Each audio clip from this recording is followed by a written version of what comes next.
Continuamos con el tema 4 referente a las redes de telecomunicaciones inalámbricas que se usan en IoT. Y en esta oportunidad vamos a hablar de la red Zigbee. Hemos adelantado las redes LPWA, LPWA, la red Wi-Fi, la red ARFIT. Todas estas redes son inalámbricas. Se usan en el Internet de las cosas. ¿Cuál usar? Bueno, por eso estamos estudiando las características de cada una de ellas. Pero indudablemente que la decisión tiene que ser desde dos puntos de vista, el técnico y el económico. Y por eso, porque indudablemente que la idea es sacar de los sensores la información que necesitamos para llevarla a un sitio donde pueda esta ser analizada en tiempo real o en un tiempo posterior. Estas redes que están en la lámina, que se ven en la lámina, las redes LPWA, las redes Wi-Fi, las redes ARFIT, las redes Zigbee, ¿no? Sirven para el Internet de las cosas, en unos servicios, otra en otros servicios. Y vamos a continuar entonces con la red Zigbee. La red Zigbee, bueno, aquí tienen una de las tantas funcionalidades que, para la cual se usa una red Zigbee, que es la domótica. Pues.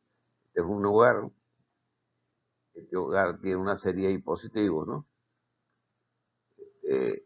Y estos dispositivos como las luces, por ejemplo, las luces, los televisores, pueden ser controlados a distancia.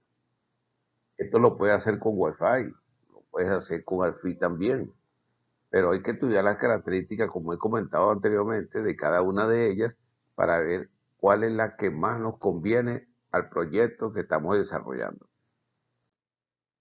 El contenido del tema, bueno, ustedes lo ven aquí, ¿no? Y vamos a empezar con el concepto de Zigbee. Siempre recuerdo que está en color amarillo y con las letras en roja el que se está desarrollando en el momento. Bueno, el Zigbee, ¿no? ¿Qué es el Zigbee? Bueno, es un estándar de comunicaciones para la implementación de los sensores. ¿Qué es lo que estamos conversado, hablado durante los temas que llevamos de la batería? Que hay unos dispositivos a los cuales se colocan unos sensores, a través de esos sensores se saca información y se manda a distancia. Bueno, Zigbee es uno de ellos, ¿no? El nombre Zigbee, ¿no? Muy interesante, deriva de los patrones erráticos comunicativos que tienen las abejas, ¿no? Las abejas hacen como un zumbido, ¿no? Cuando están en la recogida del polen. Esos zumbidos de las abejas evocan redes inalámbricas invisibles, ¿no? Y de ahí viene el nombre de Zigbee, ¿no? Este, este, este estándar se desarrolla, ¿no? Este, por la conjunción de un conjunto de empresas, ¿no? Que deciden, ¿no? Por las posibilidades que tiene esta, la posibilidad de controlar todos estos dispositivos a distancia, bueno, generarlo, ¿no? Y como dice aquí, complementará Wi-Fi, Bluetooth, ¿no? Y fue terminado y publicado por la IEEE en el año del 2013. Bueno, Zigbee es un estándar de comunicaciones inalámbricas diseñada por la Zigbee Alliance, ¿no? Es un conjunto estandarizado de soluciones que pueden ser implementadas por cualquier fabricante. Esto significa que ya está estandarizado. Zigbee está basado en el estándar IEEE 800.15.4 de redes inalámbricas de área personal, WPAN, que ya hablamos en el primer capítulo de este tema, ¿no? Y bueno, el objetivo de las aplicaciones es que requieren comunicaciones seguras con baja tasa de envío de datos y maximización de la vida útil de las baterías, que es lo que hemos venido desarrollando, hablando. Hay unos dispositivos que queremos controlar, pero algunos de ellos pueden estar en sitios muy distantes, hay que colocarle unas baterías, la batería tiene que tener una vida útil muy larga, ¿no? Estamos hablando hasta de años. Y también que transmiten tasas de datos bajas, ¿no? Y a una baja energía, ¿no? Ahora bien, Zigbee es un conjunto de protocolos, no un solo protocolo, es un conjunto de protocolos de baja velocidad, ¿no? Y usa varios rangos de frecuencia, ¿no? 868 MHz, 915 MHz y 2.4 MHz, ¿no? Y volvemos otra vez con lo mismo, pues. Esta tecnología se ha desarrollado para satisfacer la creciente demanda y capacidad de red inalámbrica entre varios dispositivos de baja potencia, ¿no? Bueno, entonces, lo más interesante de esta lámina es que Zigbee es un conjunto de protocolos. Es muy importante tenerlo claro. ¿Por qué debe usarse el Zigbee? Bueno, ya lo hemos adelantado, pero ¿qué es lo que sucede? Que la red inalámbrica se encuentra en un periodo de crecimiento frente a la red cableada, ¿no? Entonces, ¿qué pasa? Que los costos del cableado y la mano de obra del cableado son muy altos, ¿no? Si usted los compara con la instalación de sistemas inalámbricos, ¿no? Aunque eso es discutible en ciertos momentos, ¿no? Pero indudablemente que es más sencillo instalar una red inalámbrica que una red alámbrica, y sí, hay una diferencia importante. ¿Sabes qué sucede? Que numerosos fabricantes decidieron crear la llamada Zigbee Alliance, ¿no? Fíjense los patrocinadores de esto, ¿no? Hay una serie de, fíjense, Silicon Laboratories, PESA Instrument, ¿no? Y han desarrollado este nuevo protocolo, este conjunto de protocolos. Lo interesante de esto es que como están involucradas una serie de empresas importantes, ¿no? Esto, el resultado, ¿no? De esta alianza va a generar, ha producido un producto, ha generado un producto que está totalmente estandarizado y no tiene problema de compatibilidad. Bueno, vamos a hablar un poquito de los perfiles de los protocolos. La figura muestra los protocolos que se usan en Zigbee.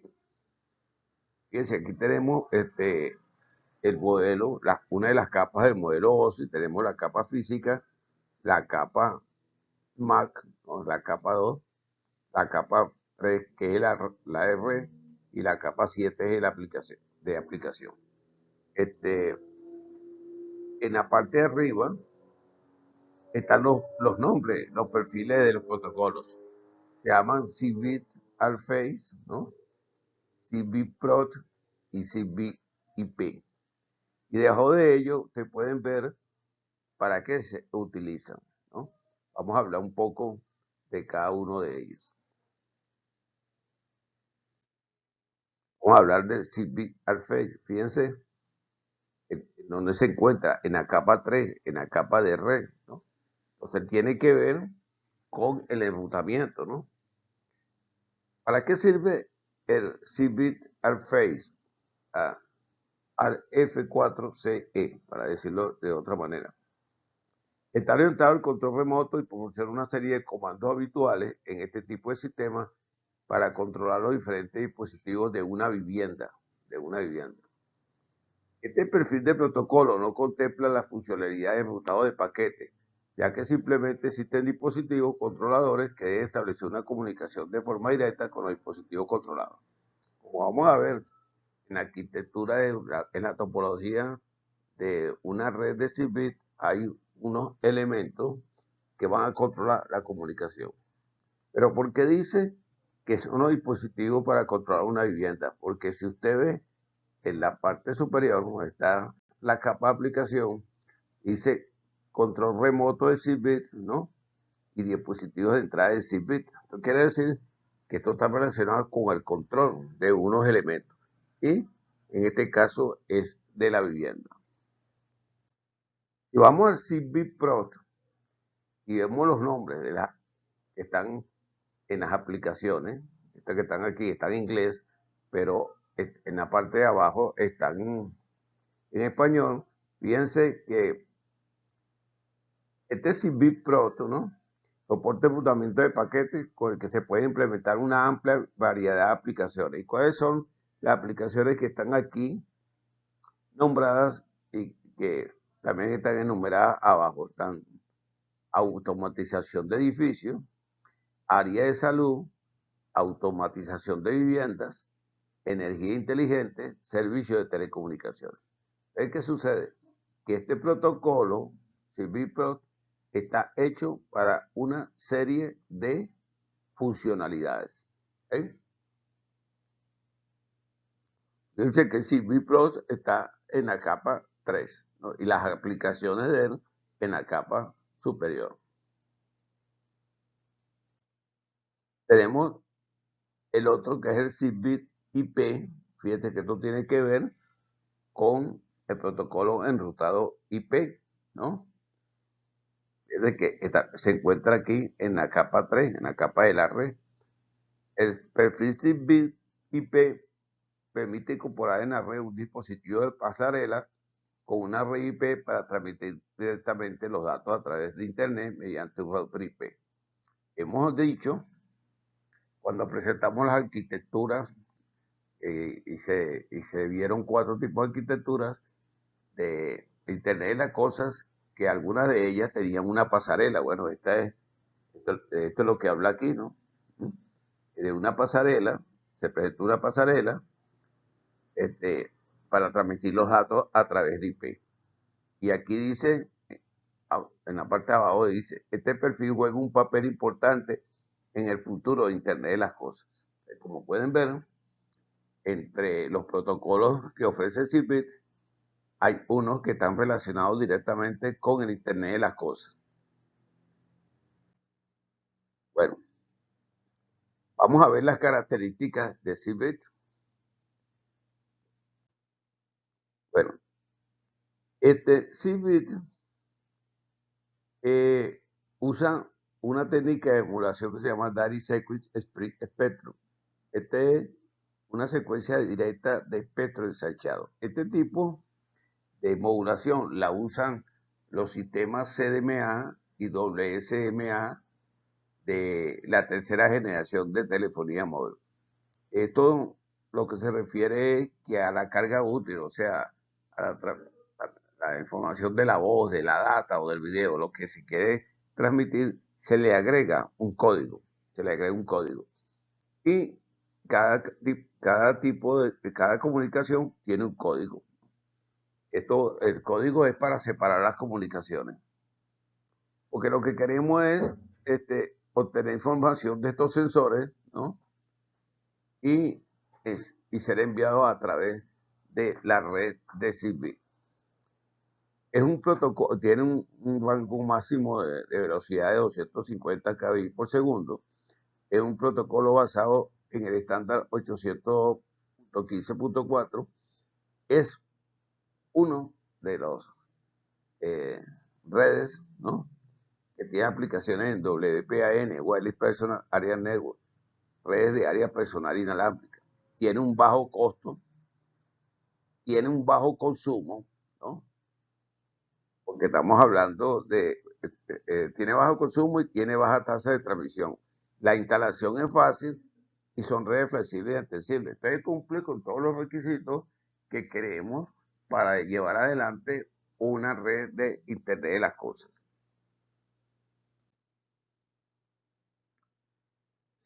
Seguimos con las características de Zigbee. Zigbee permite que dispositivos electrónicos de bajo consumo puedan realizar sus comunicaciones inalámbricas. Es especialmente útil para redes de sensores en entornos industriales, médicos y sobre todo domóticos. O sea, controlar elementos en un lugar, ¿no? Y como ustedes pueden estar viendo en la lámina, pues es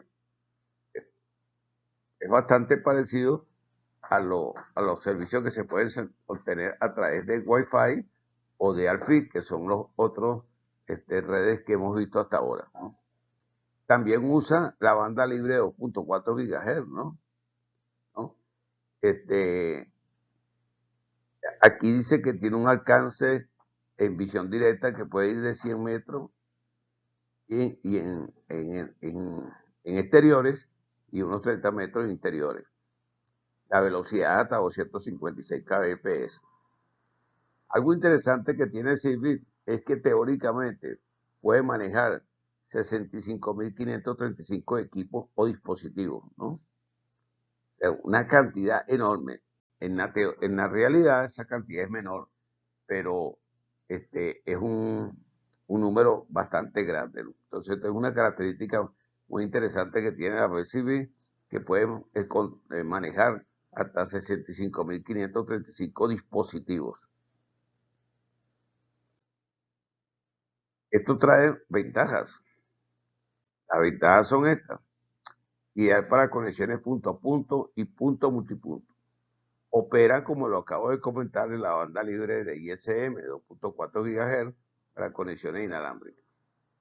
Óptimo para redes de baja tasa de transferencia de datos, algo que pide el Internet de las cosas. Tiene un alojamiento de 16 bits a 64 bits en dirección extendida.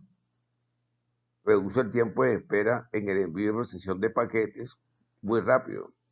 Bajo ciclo de trabajo. Proporciona larga duración a las baterías, ¿no? Maneja varias topologías, como una topología estática, dinámica, estrella y malla, o en malla. Es la manera como se van a conectar los dispositivos, que lo veremos más adelante. Como dije anteriormente, hasta 65.000 nodos en una red, una cantidad interesante y grande. Provee conexiones seguras entre dispositivos porque tiene una serie de protocolos que se ocupan de ellos. Son baratos y de construcción sencilla. Otro punto importante, tiene un bajo nivel de radiación y por lo tanto se puede utilizar en el sector médico. Fíjense. Él va a desarrollar un proyecto de Internet de las cosas en el área médica. Zigbee es una solución. El rango va de 10 metros a 75 metros, un poco mayor que Bluetooth y un poco menor que Wi-Fi, pero 75 metros, en 75 metros se pueden hacer cosas interesantes. Indudablemente que al igual que tiene ventajas, tiene sus desventajas. Veamos cuáles son las desventajas. La tasa de transferencia es muy baja, solo manipula textos pequeños comparado con otras tecnologías. Zigbee trabaja de manera que no puede ser compatible con Bluetooth en todos sus aspectos, que no llegan a tener la misma tasa de transferencia ni la misma capacidad de soporte para nodos. Tiene menor cobertura porque pertenece a red inalámbrica de tipo WPAN, pero en la lámina anterior está escrito de que puede tener una cobertura mayor que Bluetooth, ¿no? Entonces es lo que vengo desarrollando. Hay que analizar la mejor solución para su proyecto de Internet de las cosas. Las bandas de frecuencias que utiliza Zigbee, bueno, aquí tiene las bandas de frecuencia. En esta columna está en la frecuencia en megahertz. En la columna que sigue dice número de canales. Después viene la columna de la modulación. Después viene la tasa de chip, la tasa de bit y la tasa de símbolo. Porque aparecen estos conceptos de tasa de chip y tasa de símbolo. Porque, como comenté, el Zigbee utiliza una tecnología que se llama de espectro directo, que son las que usa los sistemas CMA y los sistemas WSMA de telecomunicaciones, y ellos, la tasa de bits, la que conocemos normal, cuando se saca información de un sensor, eso es un flujo de bits. Pero cuando se le agrega redundancia porque quiere asegurarse que la señal llega a su destino, entonces al agregarle redundancia, el flujo de bits se transforma en símbolos, es el nombre que se le da. Y cuando a este flujo de símbolos se le agrega el código que les dije, que usa CMA y WSMA para separar las comunicaciones, la señal que viene en símbolo, cuando se le agrega este código, este código viene en un flujo de bits que se llama chip. Y entonces lo que va a salir al aire va a ser un flujo de bits que se llama chip. Entonces, esta es la razón de los nombres: tasa de chip, tasa de bit y tasa de símbolo. Y aquí está el método de ensanchamiento, que es el que vengo diciendo. DSS, que es de secuencia directa. Bueno, aquí ustedes pueden ver las diferentes frecuencias que se utilizan, ¿no? Aquí se habla básicamente de 3 bandas de frecuencia, pero aquí están más separadas. Están la cantidad de canales que se utilizan en cada una de ellas, ¿no? Fíjense que la máxima es 16 y hay las modulaciones, que son unas modulaciones como BPSK, ASK. Sin embargo, hay una por aquí que tiene la O adelante, ¿no? Esta o QPSK, esta O viene de offset. Offset es desviación, traducido, ¿no? Y aquí coloqué qué significa. La modulación por desplazamiento de fase en cuadratura es una forma de modulación por desplazamiento de fase en que se modulan 2 bits a la vez, seleccionando uno de los 4 posibles desplazamientos. ¿Qué es lo que hace este desplazamiento, ¿no? Que va a permitir el aumento de la velocidad. Bueno, estas son unas bandas de frecuencia usadas en CIBET. Aquí pueden ver un detalle de los canales, fíjense en la frecuencia, en la capa física, que es lo que quiere decir esto, VHI aquí física, 868 MHz a 915. Tenemos un canal 0 que tiene esta frecuencia y después 10 canales separados 2 MHz. Channel, bueno, eso significa canal, traducido que en español. Aquí lo puse en inglés, lo puse en español. En cambio, en 2.4, una frecuencia mucho más alta, una frecuencia más directiva, hay una mayor cantidad de canales, van de 11 a 26 y están separadas 5 MHz.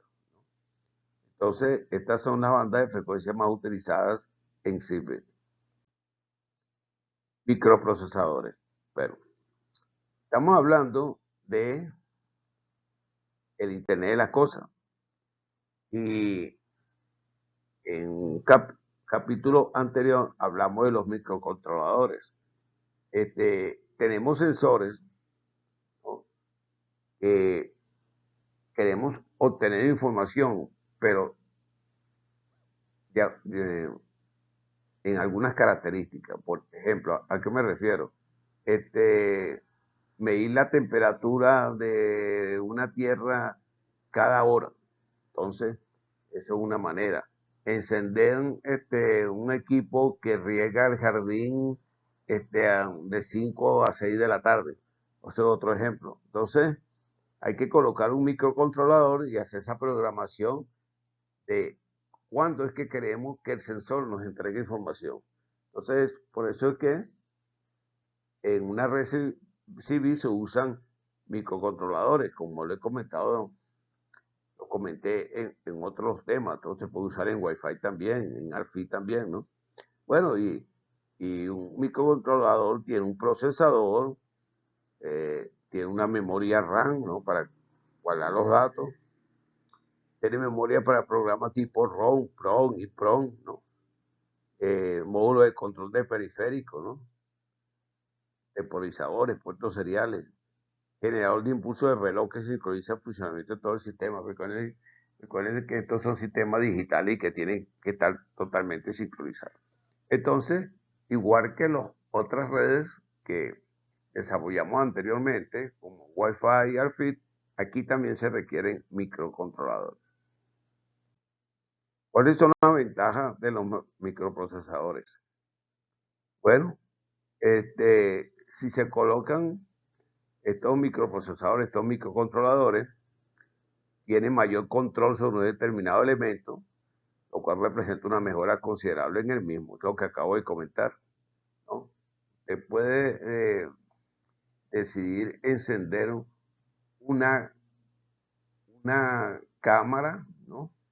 Solamente cuando una persona se acerque a ella a una distancia de 2 metros. Entonces, eso se controla, eso se programa en un microcontrolador.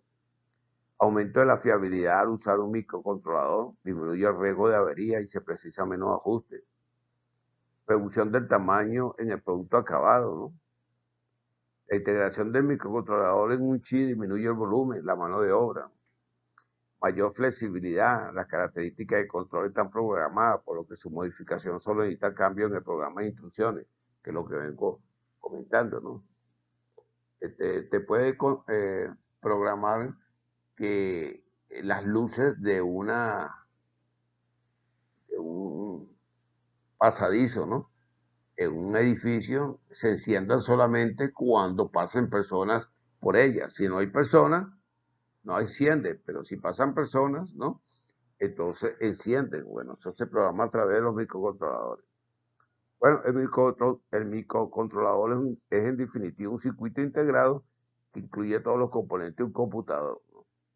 Debido a su reducido tamaño es posible montar a todos los componentes en un computador, ¿no?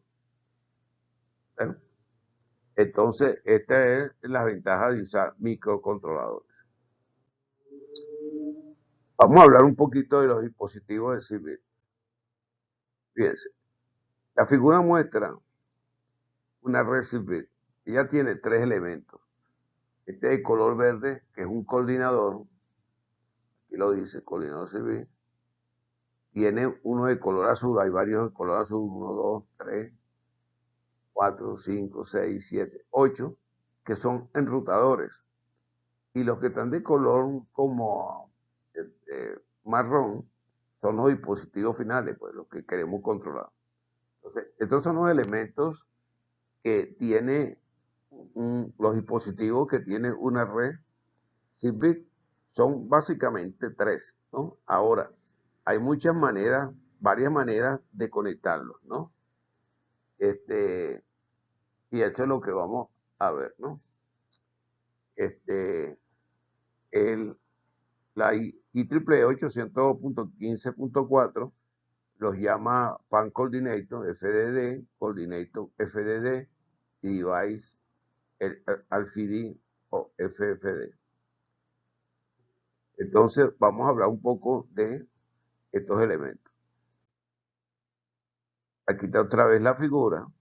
La figura tiene el coordinador, que son los círculos, el círculo de color verde, los enrutadores, que son los de color azul, y los dispositivos finales, el device, que son los de color, digamos, marrón. El coordinador, que está aquí de color verde, el tipo de dispositivo más completo. Debe existir por lo menos uno, ¿no? Bueno, lo correcto es poner 2 por cuestiones de seguridad, mínimo 2. Sus funciones son las de encargarse de controlar los caminos que deben seguir los dispositivos para conectarse entre ellos. Entonces tiene que ver con el enrutamiento. Ponemos el router, que son los de color azul, que interconectan los dispositivos separados en la topología de la red, ¿no? Además de ofrecer un nivel de aplicación para la ejecución del código de usuario. Y finalmente tenemos los dispositivos finales, los end device, que poseen la funcionalidad necesaria para comunicarse con el nodo padre, o sea, el coordinador o el router, el que se defina, ¿no? Pero no puede transmitir información destinada a otro dispositivo, ¿no? Es que por eso es que existe un coordinador, porque todo tiene que ir a través del coordinador, ¿no? Este dispositivo, en esta tecnología se dice que está dormido, ¿no? Porque solamente el coordinador maneja cuándo se le va a enviar información. Si no se le envía información, él está este, stand-by, por decirlo de alguna manera, o sea, está dormido, ¿no? Esto, ¿qué ventaja trae esto? Bueno, que la batería no se gasta, ¿no? Y eso es algo importante, ¿no? Y bueno, esta es una red de Cbit con los tres tipos de dispositivos que tiene. Un coordinador, unos routers, una serie de routers y una serie de dispositivos finales. Recuerden que la cantidad de dispositivos finales es realmente harta. Eran como 65.000. Bueno, la funcionalidad de los dispositivos. Bueno, basándose en su funcionalidad, pueden plantearse dos modos de operación. Dispositivos de funcionalidad completa, FFD, también conocidos como nodo activo. Es capaz de recibir mensajes en formato 802.15.4. Gracias a una memoria adicional y a la capacidad de procesar, puede funcionar como coordinador o como router. Por eso que se llama un dispositivo de funcionalidad completa, ¿no? O puede ser usado un dispositivo de red que actúen con interfase con los usuarios. Esta funcionalidad completa, existe otro que se llama dispositivo de funcionalidad reducida. Es un nodo pasivo, tiene capacidad y funcionalidades limitadas, ¿no? Con el objeto de conseguir un bajo costo y una gran simplicidad. Básicamente son los sensores actuadores de la red, que es lo que utilizan el Internet de las cosas. ¿Okay? Estos dispositivos, los dispositivos de funcionalidad completa, los FFD, pueden comunicarse con los dispositivos de funcionalidad reducida, ¿no? Entre sí, ¿no? Mientras los dispositivos RFD, ¿no? Solamente pueden comunicarse con los dispositivos FFD, ¿no? Un nodo civil, tanto activo como pasivo, reduce su consumo gracias a que pueden permanecer dormidos la mayor parte del tiempo, incluso muchos días seguidos. Pues es la gran función del coordinador, de coordinar, valga la redundancia, cuáles dispositivos se despiertan, o sea, pueden enviar información o están recibiendo información, ¿no? Cuando se requiere su uso, el nodo civil es capaz de despertar en un tiempo muy corto para volverse a dormir cuando deje de ser requerido. Un nodo cualquiera despierta en aproximadamente 15 milisegundos, ¿no? Bueno, entonces esta es la manera como funcionan los dispositivos. O trabajan en funcionalidad completa o en funcionalidad reducida. Si es funcionalidad reducida, entonces están pasivos. En funcionalidad completa, pues trabajan en forma activa. Una red Cbit. Aquí tienen una red Cbit, fíjense. Si esta es una red Cbit, aquí tienen que estar los tres elementos que hemos comentado. Fíjense aquí, en DVI significa los dispositivos finales. Aquí está el coordinador. Y hay un router y un router.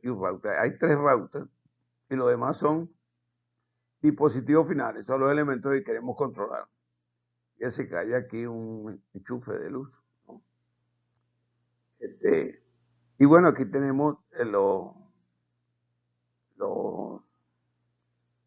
el coordinador, los enrutadores y los dispositivos finales. La red Cbit. Compárenla con las redes, con la construcción de las redes de Alfil, de la red Alfil, o las redes Wi-Fi, que las otras que hemos visto hasta ahora en la materia. Vamos a ver la topología de esta red. Aquí lo tienen, fíjense. ¿Cómo se pueden conectar estos dispositivos? Aquí tenemos que el de color rojo es el coordinador, los azules son los routers y los marrones, marrón claro, son los dispositivos finales. Aquí está la traducción, coordinador, enrutador, dispositivo final. Pero usted lo puede conectar en pares, ¿no? Es la forma más sencilla, ¿no? Uno de ellos debe ser un coordinador, el otro puede ser un router o un dispositivo. Fíjense que aunque son dos, tiene que estar un coordinador, un coordinador. Lo podemos conectar en estrella. Aquí tenemos el coordinador, ¿no? Y los dispositivos que se comunican hacia él. Tenemos la solución en malla, que es la más interesante, ¿no? La que más se usa, ¿no? Porque tiene algo interesante, tiene diferentes caminos. Fíjense, aquí te tiene dos dispositivos finales conectados al coordinador. Y el coordinador, fíjense, tiene varias rutas para conectarse con, con los routers, con los otros dispositivos. Si una de estas rutas falla, ¿no? Tiene algún percance, entonces hay otros caminos, ¿no? Otras rutas de tránsito para alcanzar el dispositivo. Entonces, esta es la que más se usa. Hay otra solución por aquí que se llama grupo en forma de árbol, esta que está en Cluster Tree, es una variación de la topología en Maya, ¿no? Pero realmente la que más se usa es esta que está aquí por esta característica interesante que tiene de que si hay una falla, ¿no? En uno de los caminos, este, se puede enrutar la comunicación por otra vía y de todo eso se ocupa el coordinador. Aquí tienen, pues, aquí tienen la red Maya. Tenemos aquí el coordinador, que en este caso es el de color anaranjado, y a través de una serie de routers están controlando una serie de dispositivos finales. Eso es lo que se muestra aquí. Aquí se ve claramente que si alguno de los caminos deja de funcionar, entonces se puede tomar una ruta alternativa.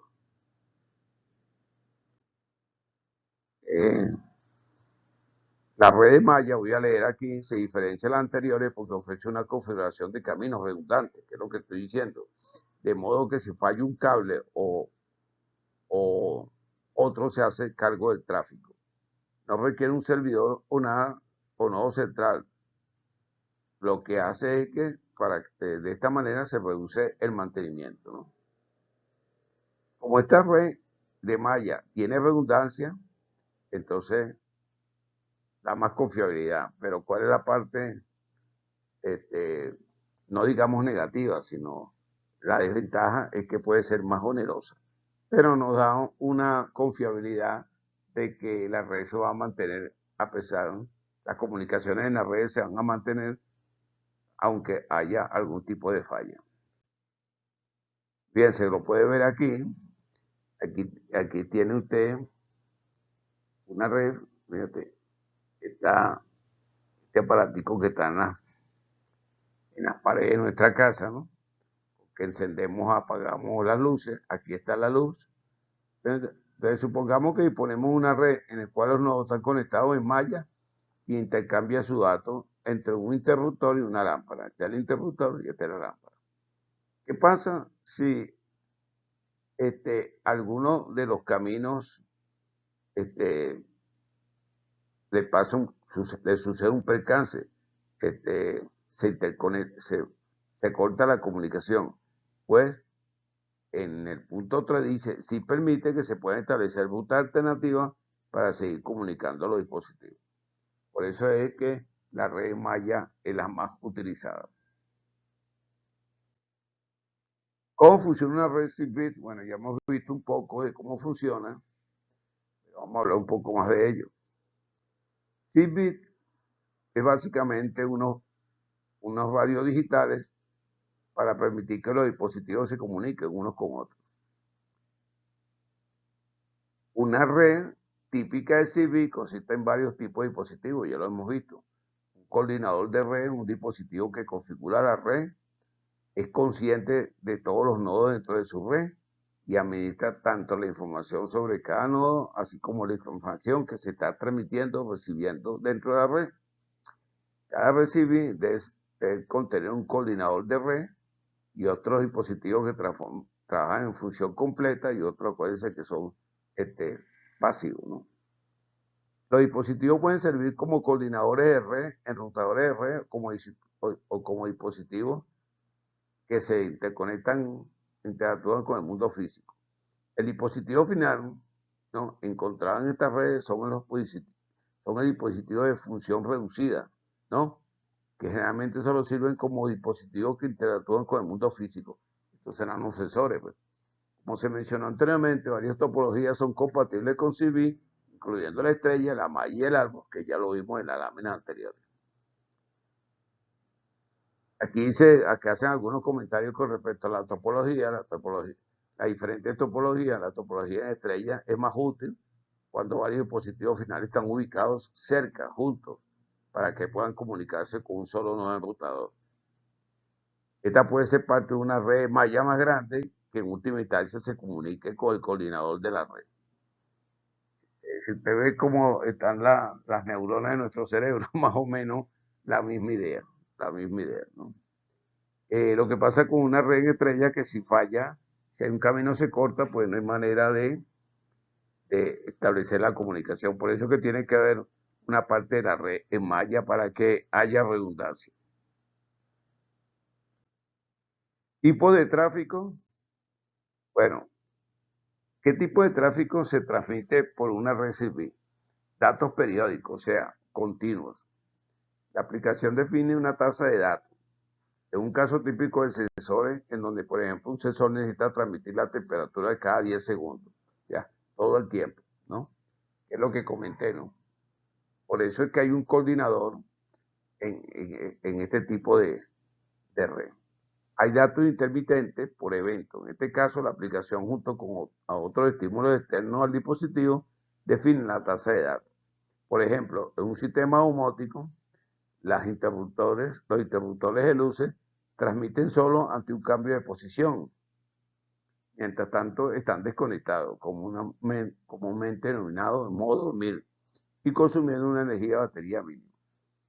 Bueno, estos son los datos intermitentes por evento, pero hay datos periódicos con comunicación garantizada. Es lo que se llama en inglés Guarantee Time Slot, ¿no? Hay aplicaciones de baja latencia, bajo retardo, que requieren comunicación libre de competencia en el canal. El GTS es un método de calidad de servicio que garantiza la atención por un cierto tiempo, de un periodo. Eso se llama supertrama, ¿no? La IEEE provee un modo de trabajo denominado con baliza que sirve como multiplicación temporal. Por aquí arriba nombramos lo que era la domótica. Yo lo escribí aquí, pues la domótica es un sistema eléctrico centralizado que permite automatizar y controlar cualquier espacio o vivienda de manera inteligente y remota, que es el concepto de la casa inteligente. Eso también se llama domótica. Pero aquí aparece la palabra baliza, ¿no? Baliza cuando aparece el término baliza, eso se refiere a una señal. Las balizas se usan mucho por ejemplo, en los buques, ¿no? En las lanchas, frente a una situación de emergencia, pues se manda una baliza que emite una señal luminosa. Es una baliza. Aquí la baliza se refiere a señales. Hay un tipo de tráfico donde se envía una señal, o sea, con baliza, y un tipo de tráfico donde se envía esa señal, o sea, sin baliza. Si es con baliza, es un mecanismo de control del consumo de potencia en la red y permite a los dispositivos saber en qué momento pueden transmitir. Por eso que la baliza es una señal, porque lo que va a hacer la baliza es dar la señal de cuándo se va a transmitir información. Las balizas son asignadas por el coordinador de la red y pueden variar desde 15 milisegundos hasta 4 minutos. Los dispositivos que conforman la red escuchan a dicho coordinador mientras se realiza el mensaje a todos. Y eso tiene una duración de 0,015 a 252 segundos. Si un dispositivo quiere intervenir, tiene que registrarse ante el coordinador y después revisar si hay mensajes para él. Si no es así, este dispositivo se vuelve a dormir, ¿no? Y se despierta según un horario previamente establecido por el coordinador. Entonces, el tipo de tráfico con baliza lo que se refiere a que hay un coordinador que es el que va a enviar señales para que se envíen o se reciban mensajes. Sin baliza, bueno, indudablemente que un dispositivo que es autónomo, pudiendo iniciar una comunicación con los otros, ¿no? Sin interferir, ¿no? Sin que se interfieran entre ellos. Este sistema se utiliza típicamente en los sistemas de seguridad, en los cuales su dispositivo duerme la mayor parte del tiempo, sensores, detectores de movimiento. Estos dispositivos se despiertan de forma regular para anunciar que siguen en la red o cuando se produce un evento. El coordinador de red se alimenta durante todo el tiempo de la red principal. El ejemplo que ponía en un pasillo de un edificio. Usted ve los edificios que tienen las luces encendidas a cualquier hora, pero es que si no hay movimiento, entonces sencillamente se apagan, ¿no?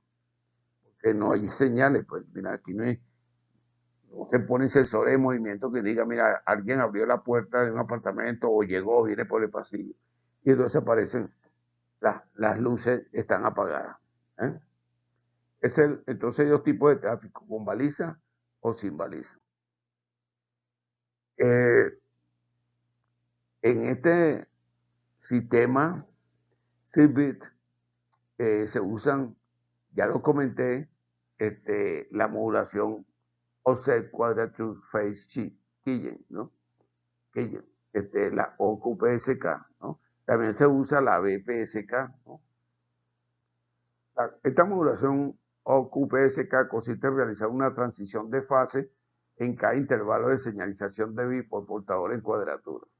Aquí usted puede ver las bandas de frecuencia, ve también la tasa de shift, ¿no? Ya le dije lo que que es el concepto de shift. Shift es el nombre que se le da al flujo de bit que sale del generador de código, ¿no? Que se va a unir con la carga útil y esa es la señal que va a salir hacia su destino. Y por eso se llama shift. Hay tres tipos de tasa, 300, 600, 2000, ¿no? 8 por segundo. Aquí tienen el tipo de modulación que usa, la tasa de bit, ¿no? La velocidad del símbolo y el tipo de símbolo binario hexadecimal.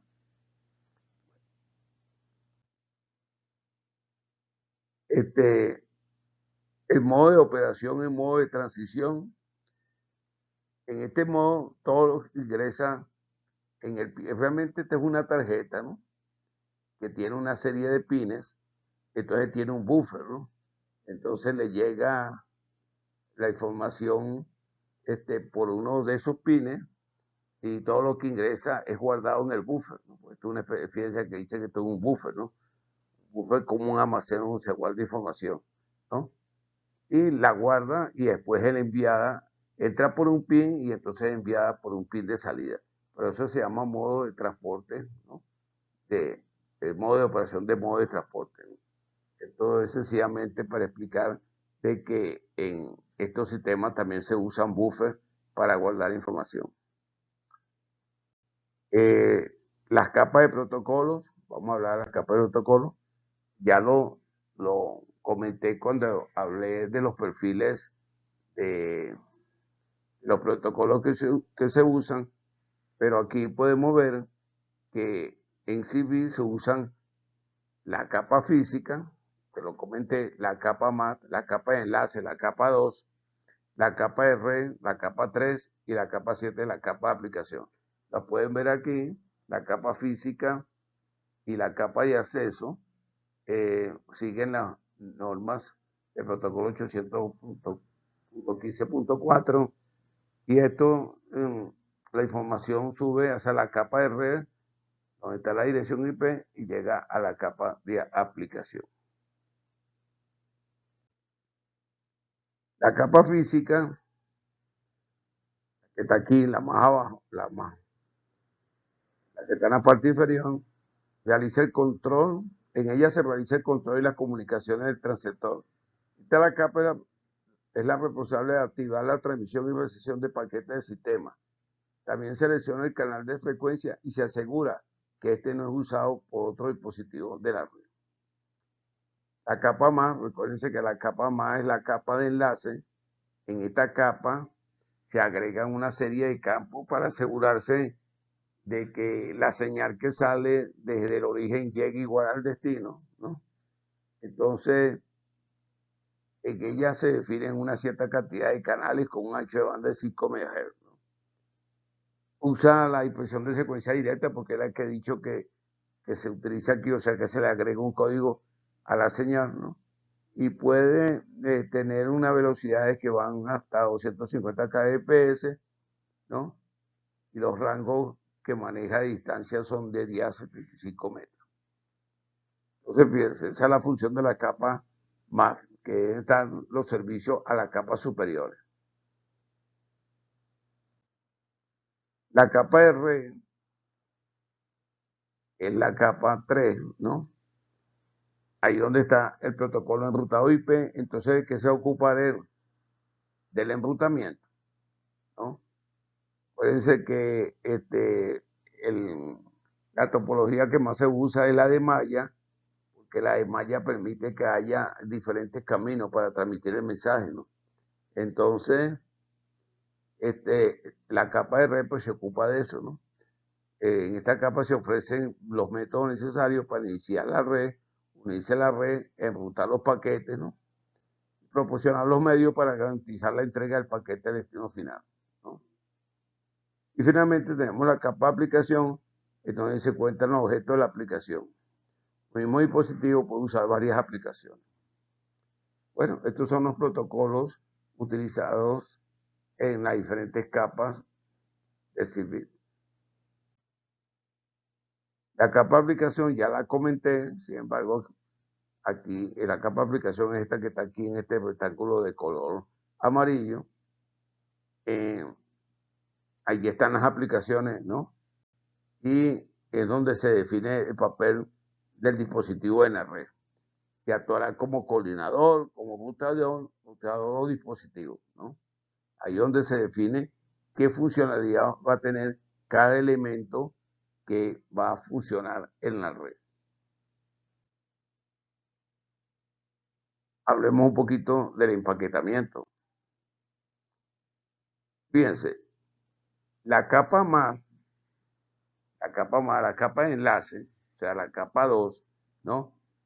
En la capa 2, cuando se va a transmitir una información en el mundo digital, a esta capa se lleva la carga útil, o sea, la data que se quiere transmitir, pero una funcionalidad de ellas, de esta capa, es asegurarse que si una data va a pasar de un punto A un punto C, pero tiene que pasar por un punto intermedio B, que la información llegue al punto B y el punto B la analice y la transmite al punto C. Hay que agregar una serie de capas. Por eso que aquí está la capa MAT, o sea, la capa 2, y ella tiene varios elementos a analizar. Está la trama de datos, fíjense, está la carga de datos, fíjate que ya tiene una trama de control, un número de secuencia, una dirección de tráfico y la carga de datos, y por supuesto su trama de seguridad. Entonces, cuando bajamos, tenemos la trama del comando, donde van los comandos. Fíjense que los demás elementos, los demás capos se mantienen, ¿no? Porque lo que nos interesa es esto que está aquí, ¿no?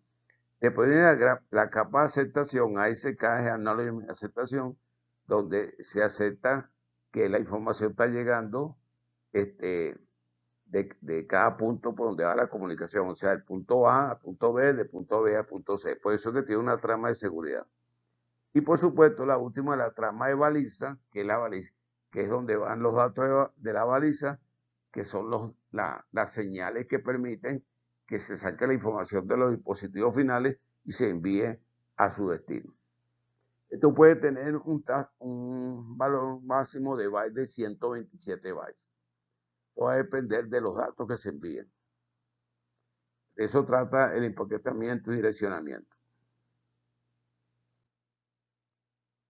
Aquí tienen los comentarios con respecto a lo que acabo de decir. El paquete de datos tiene una carga de datos hasta 104 bytes. La trama está numerada para asegurar que todos los paquetes lleguen a su destino. Un capo nos asegura que el paquete sea recibido sin errores. Esta estructura aumenta la fiabilidad en condiciones complicadas de transmisión. El paquete ACK, o sea, el de aceptación, también llamado paquete de reconocimiento, es donde se realiza una realimentación desde el receptor al emisor. De esta manera se confirma que el paquete se ha recibido sin errores. Lo que he comentado, si se va a transmitir un paquete de un punto A un punto C y tiene que pasar por un punto B, en cada nodo intermedio hay que hacer una aceptación o lo que aquí llaman reconocimiento. El paquete BAS, que está en la capa 2, se utiliza para el control remoto y la configuración de dispositivos o nodos. Una red centralizada utiliza este tipo de paquete para configurar la red a distancia. Y el paquete baliza, que es el que manda la señal, se encarga de prestar los dispositivos que escuchan y luego vuelven a dormirse. Se encienden y se apagan, o como dice aquí, se despiertan y se duermen para reducir el gasto de la energía. Porque puede ser que los equipos estén usando baterías. Entonces es muy importante que se utilicen solamente en el momento que envía señales o reciben señales y después se apagan. Esa es la idea de empaquetamiento y direccionamiento. Aplicaciones, bueno, ya he dicho varias aplicaciones de Sybit, pero aquí las tienen otra vez, la figura no se ve clara las aplicaciones, pero aquí las muestro yo. Automatización del hogar. A través de esta tecnología se puede hacer el control de una casa en forma inteligente, ¿no? Eso ya lo desarrollamos con Wi-Fi, ¿no? Y bueno, aquí dice, usar esta tecnología no habría la necesidad de cambiar los interruptores, los cuales pueden ser cambiados de un lugar a otro con plena libertad. Pudiendo, por ejemplo, encender o apagar las luces de tu casa a través del internet, utilizando tu teléfono celular en cualquier momento, que es lo que se desarrolló en la primera actividad que se les encomendó. Aquí también hay una aplicación que es sistemas que requieren de medidores. ¿Quiénes requieren medidores? Bueno, si quieres monitorear, por ejemplo, el consumo de energía, ¿no? De una casa, ¿no? Eso es una manera, eso es un medidor, puede también ser un medidor de gas, ¿no? Y ese tipo de posibilidades, ese tipo de aplicaciones se pueden hacer a través de Sybit. Medidores de agua, por ejemplo, medidores de gas, ¿no? Hay muchos fluidos que se pueden controlar a distancia y a través del Sybit. Tenemos identificación vehicular. En la lista de la identificación vehicular, no ubicado el vehículo que permite identificar el vehículo a distancia y descargar información que ha recopilado un periodo de tiempo determinado. También hay monitoreo médico de paciente y cuidado personal, ¿no? En el área industrial, control de máquinas y herramientas y redes de sensores para el control industrial de plantas de proceso. Sistema de riego automático. El uso de un medidor de humedad de suelo permite mejorar la eficiencia del consumo de agua, ¿no? Se pueden distribuir una red de sensores de humedad en un parque de modo que solo se riegue la zona seca y controlar el tiempo de regado, ¿no? Una red inalámbrica de sensores facilita normalmente la interacción y el mantenimiento.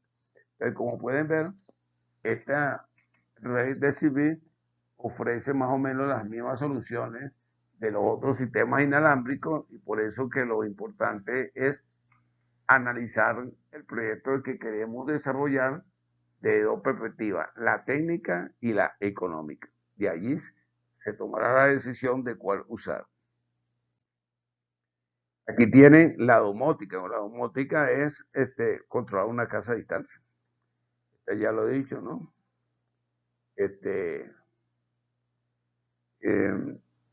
Hay muchas maneras de hacer esto. Lo importante es que sea una instalación económica de bajo consumo de energía, ¿no? En el caso de Sybit, si se aplica Si se aplica a una casa una solución de domótica, lo interesante sería hacer una red civil mallada, de manera de que haya alternativas por si alguna de las redes, de la interfase de las redes fallan. Y aquí tienen la aplicación de Civi con otro sistema. Fíjense. Este es muy interesante porque se tiene aquí un plano cartesiano donde tenemos aquí la cobertura, o sea, la distancia. Aquí está una distancia corta, aquí está una distancia lejana, y aquí las velocidades. La CB se ubica aquí, sistema con velocidad baja y un área de cobertura media, ¿no?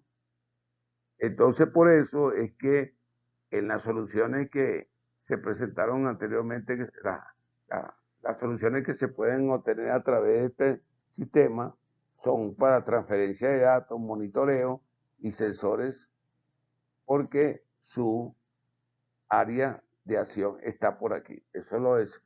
Esto lo comentamos cuando presentamos la primera parte de este tema, donde lo primero que hicimos en este tema fue presentar un pequeño resumen de las diferentes soluciones, y Zigbee pues aparecía en esta de baja cobertura y de baja velocidad.